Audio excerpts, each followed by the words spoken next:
अब राजनीति चुनावी राजनीति बन गई है और चुनावी राजनीति में बापू के सिद्धांतों को कोई जगह नहीं हो सकती। लगता है कि दो बिहार है, एक वंचित बिहार है और एक समृद्ध बिहार है। जो मिशन ये लेके चले हैं सद्भावना का, प्रेम का, अहिंसा का और नफ़रत को मिटाने का, तो इस मिशन में हम सब शाना बशाना कदम ब कदम इनके साथ हैं। हिंदू मुस्लिम एकता के द्योतक के यहाँ हिंदू मुस्लिम एकता के जो पहले से मसाल जलाए हुए हैं। हेल्थ की सुविधा और बाकी सभी सुविधा का अभाव वहाँ पर दिखता है।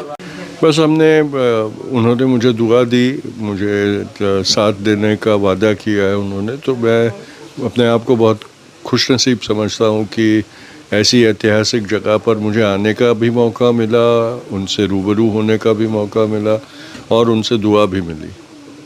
अच्छा, आधुनिक भारतीय राजनीति को अगर आप देखते हैं तो उसमें गांधी जी के विचार कितने प्रासंगिक रह गए हैं? अगर आधुनिक राजनीति की बात करें तो बापू के विचार लुप्त होते हुए ही दिखाई दे रहे हैं, क्योंकि अब राजनीति चुनावी राजनीति बन गई है और चुनावी राजनीति में बापू के सिद्धांतों को कोई जगह नहीं हो सकती।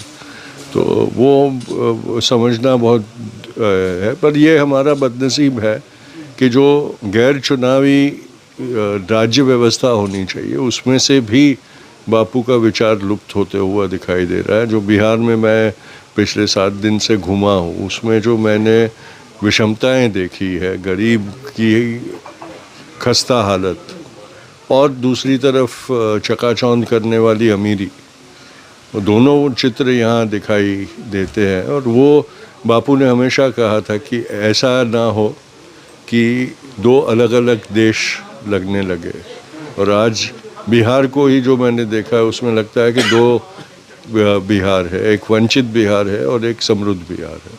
अच्छा, गांधी जी के आप खानदान की चौथी पीढ़ी है और अब गांधी जी को भी कहीं न कहीं राजनीतिक रूप से हम लोग का झेलना पड़ता है, उसको शिकार भी होना पड़ता है।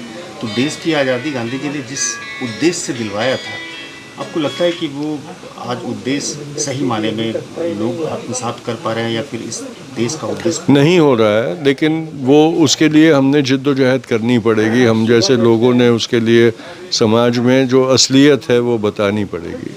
आज झूठ का ज़माना है और झूठ का चलन है, पर उसमें ऐसा नहीं है कि सच्चाई के लिए कोई जगह नहीं रहेगी। सच्चाई के लिए हमेशा जगह रहती है, कम ज़्यादा होती रहती है। खानका पीर दमड़िया के शहजादा नसीर सैयद शाह फ़खर आलम हसन साहब मानवता और प्रेम के बहुत बड़े पैरोकार हैं। अंतर्राष्ट्रीय स्तर पर भी इनका वक्तव्य चल रहा है। गांधी जी भी अहिंसा सत्य के पुजारी थे। दोनों में कहीं न कहीं बहुत ज़्यादा समानता है। आप इस खानका आकर के किस तरह का फील करते हैं? नहीं, मैंने पहले ही कहा कि मैं अपने आप को खुशनसीब समझता हूँ कि मुझे यहाँ आने का मौका मिला और शहजादा नसीर के साथ रूबरू होने का मौका मिला, उनकी दुआएं मिली और थोड़ी हम बातें भी कर सके। ये मेरे लिए बहुत बड़ी बात है।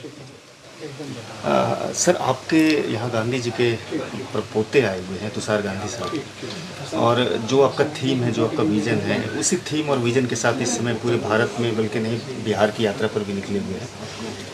मुलाकात करके कैसा आप एहसास हुआ और क्या चीज़ कहना चाहेंगे लोगों को? हाँ, बड़ी ही खुशी का एहसास हो रहा है और ये गर्व भी महसूस हो रहा है कि महात्मा गांधी जी, जिनके चर्चे हिंदुस्तान की तारीख़ में हमेशा हर तरफ चार तरफ रहे हैं और जिनकी जद्दोजहद और जिनकी क़ुरबानी और जिन्होंने हिंदुस्तान के तमाम समाज को जोड़कर एक बड़े दुश्मन से इस देश को आज़ादी दिलाई थी, उनके ख़ानदान के उनके परपोते आज तुषार गांधी जी, हमारे भागलपुर में इनका आगमन हुआ है, खानका पीर दमड़िया शाह में इनकी हाज़िरी हुई है। तो ये बड़ी ही खुशी के लम्हात हैं। हम इन्हें खुश आमदीद कहते हैं और इनका अभिनंदन करते हैं। और जो मिशन ये लेके चले हैं सद्भावना का, प्रेम का, अहिंसा का और नफ़रत को मिटाने का, तो इस मिशन में हम सब शाना बशाना कदम ब कदम इनके साथ हैं और हर वतन से मोहब्बत रखने वाले को इस काम में साथ देना चाहिए। बिहार की इस यात्रा पर जो निकले हुए हैं तुषार गांधी साहब, वो दरअसल कई तरह के बदलाव की चाहत रखते हैं। जो नफरत अभी भारत में बढ़ी हुई, क्या लगता है कि ये यात्रा उस नफरत को कम करने में कामयाब हो पाएगी? देखिए, उम्मीद पर दुनिया कायम है और मायूसी जो है वो कुफ्र है। तो मायूस हमें कभी नहीं होना है, उम्मीद के साथ, हिम्मत के साथ काम करते रहना है।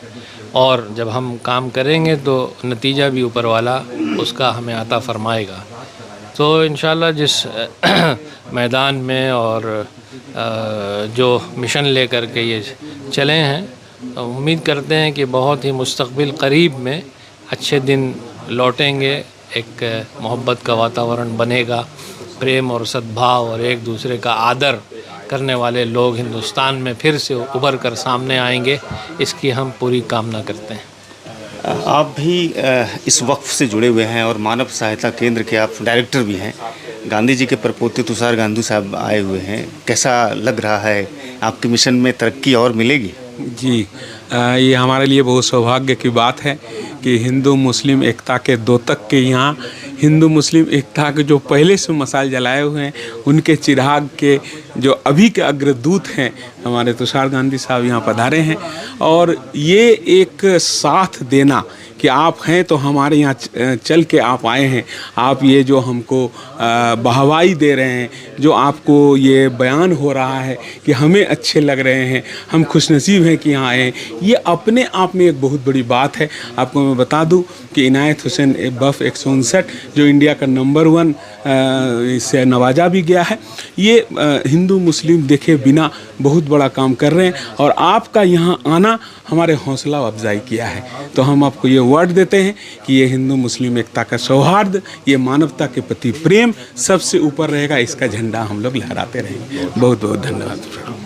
तो ये जो एक तरह का कह सकते हैं कि जो मंच सजा है, इससे भागलपुर को क्या फ़ायदा होगा? देखिए, अभी जो नफ़रत और मोहब्बत की बात हो रही है, अगर आप आम लोगों से पूछिएगा कि ये क्यों है, तो लोग बोलते हैं ये राजनीति है। यानी ऐसा नहीं है कि हिंदू और मुसलमान के बीच में कोई तफरका हुआ है उस तरह से, लेकिन ये राजनीति है, राजनीति के लिए की गई है, इसलिए इसका जवाब भी राजनीतिक तौर पर दिए जाने की ज़रूरत है।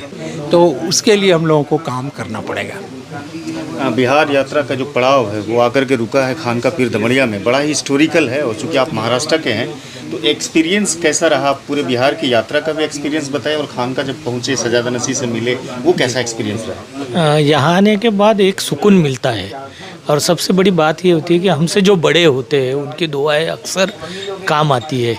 हम जो भी कुछ काम करते हैं उस काम में किसी बड़े की दुआ जो होती है तो हमारे लिए बहुत कारगर साबित होती है।